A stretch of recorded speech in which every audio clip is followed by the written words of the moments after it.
Hey, what is up guys, welcome back to the channel and welcome back to Gran Turismo 7. So the other day I did my own personal wish list for the next update. Now there's been a little bit of news since then. We've obviously had the car silhouettes and the kind of cars confirmed coming with the next update, and I know a lot of you guys when I did say suggest what you want to see in the game, put cars down in the comment sections. However, anyone can really come up with a list of 100+ cars easily that they may want in any racing game. So I'm not really going to cover cars. I think that's a bit too specific, mainly because it comes down to licenses and such. However, a lot of you have made some very good points that I may have just kind of overlooked or just kind of missed really in my kind of point of view for the next few updates, and I'm going to cover those today. So let's get straight into it with point number 1, and the top rated comment at this point in time by Bennett Jackson, who basically says to get rid of the invitations, and I fully agree with this. Now, maybe you've not been around GT7 since day one, like maybe a few of us have, and you probably missed the fact that around about a few weeks to a month after launch, they did actually do this. They got rid of them for a kind of timed amount of period, or whatever you want to call it, and basically got rid of them for I think about 28 days, took the invitations off and just allowed them to be open, so anyone could basically just dive in and pick up the cars that they wanted. This is how a lot of kind of early game players went about actually getting these cars. You didn't have to rely on the RNG of the roulette ticket wheel to basically give you a chance to buy a car. There's nothing more disappointing than doing the wheel and then seeing that you've been given an invitation to buy a car. You don't actually get the car. You still then, in that period of time, need to save up, let's say for some of the brands up to like 3.6 million credits, and if you haven't got a lot of time on your hands, then yeah, this is going to be a bit of a problem, or maybe even if you're just starting out in GT7. So the kind of point that I'm making here is that Polyphony have proven they can get rid of the roulette tickets. In all honesty, it's not a big deal. I get these cars in real life kind of may need to, you have to be kind of high up, or high on Ferrari's list, let's say, to buy some of these newer models or some of these more special models. That in that way it kind of makes sense. But from a gameplay perspective, a year down the line, if you've not had, let's say a ticket for one of the Aston Martins for the kind of Vulcan and such, then yeah, I can see why your frustration would be there. So from maybe a realism standpoint, yes, it kind of makes sense, but from a game perspective, yeah, it's pretty pointless, and it's just a really poor system.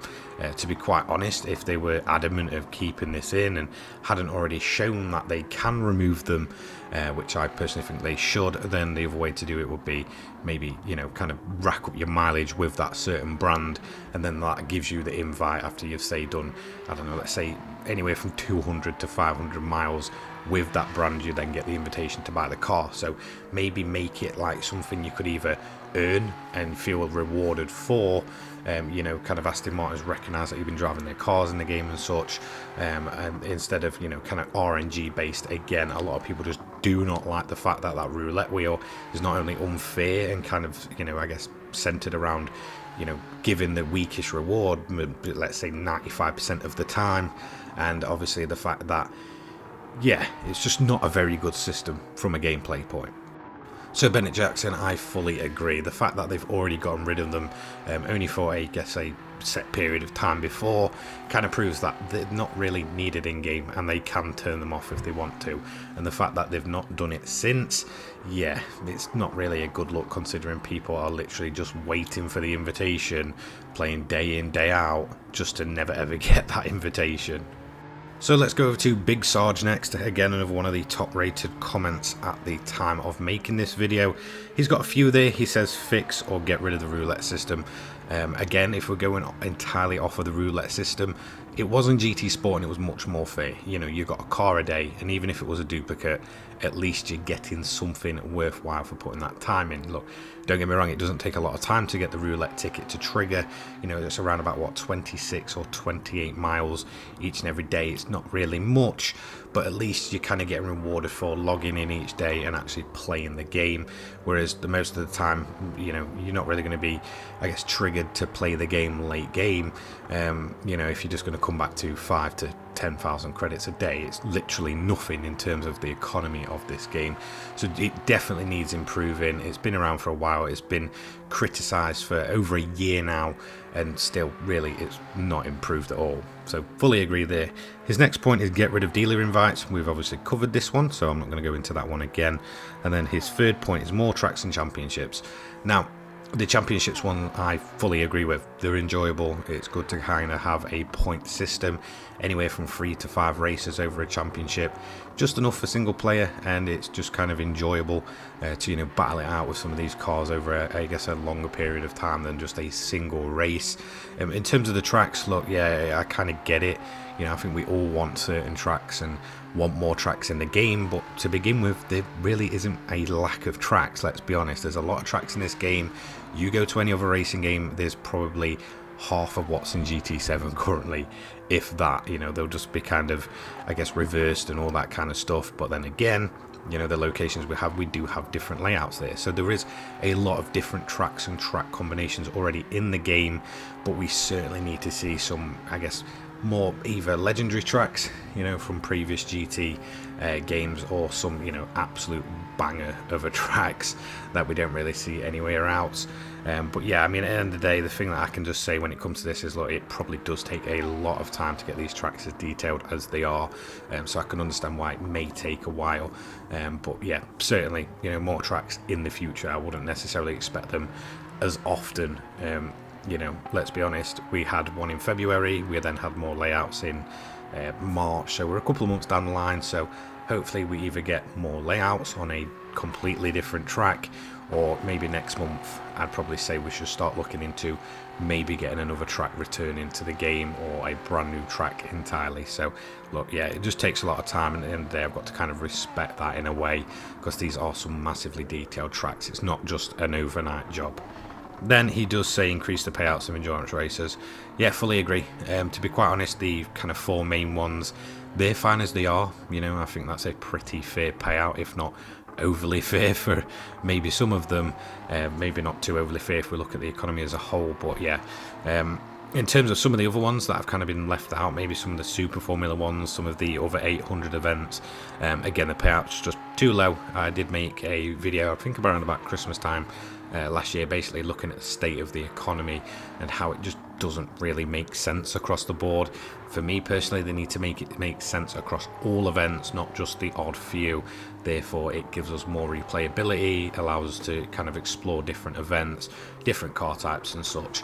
So yeah, I definitely think they need to look into kind of balancing out the economy as a whole, not just for select few events.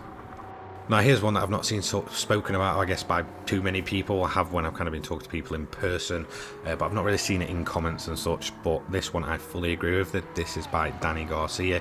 He says he hopes they kind of add a leaderboard and a track map to VR. He also then kind of makes the argument of yeah, okay, I get you don't get that in real life when you're inside a car and stuff, but at the end of the day, it's a game, and I fully agree. I think if maybe someone's just a more casual player, maybe they just want to play in VR, maybe they got the game through VR, yeah, a track map would definitely be useful, even for more, you know, seasoned players. A track map is definitely something that I think should be added to VR, or at least have the option. You know, if you don't want it there, just run, you know, reduced HUD or whatever you want to call it, or interface. But if you do want it, I think we should definitely have the option there. That is one thing that's kind of a downside of VR. When you're racing, you don't really know where anybody is, especially if you do it online. You can kind of just get muddled up of where in the hell am I actually, in terms of my positioning and all that kind of stuff, you know. So, you know, you don't know when anyone pits, you don't know kind of when they're out on track and stuff. So certainly fully agree that VR definitely needs a few changes in terms of its interface. And here's a little one by System Mathematic, but this is a big one for a lot of people. Myself and a lot of other people have been saying this for a long time.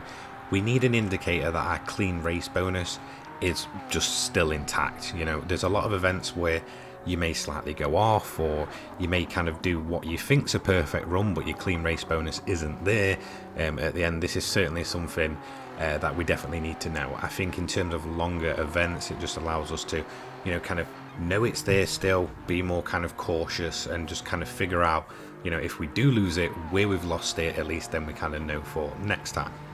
let's take, say, Tokyo for example. They changed how you get the clean race bonus. I think at this point it's common knowledge that if you hit the cars or at the top where the hairpin is, you run over the white lines, you're going to lose it. You know, it kind of took a lot of I guess over and over runs there to kind of eventually get that one figured out, where, you know, some events, maybe the more kind of, you know, regular events and such, you'll do a perfect run and then you'll be like, okay, where's the clean race bonus? Like, where have I actually lost that? So yeah, certainly we need a clean race bonus indicator. This would just be massively helpful, and again, it just adds to the quality of life for the single player game.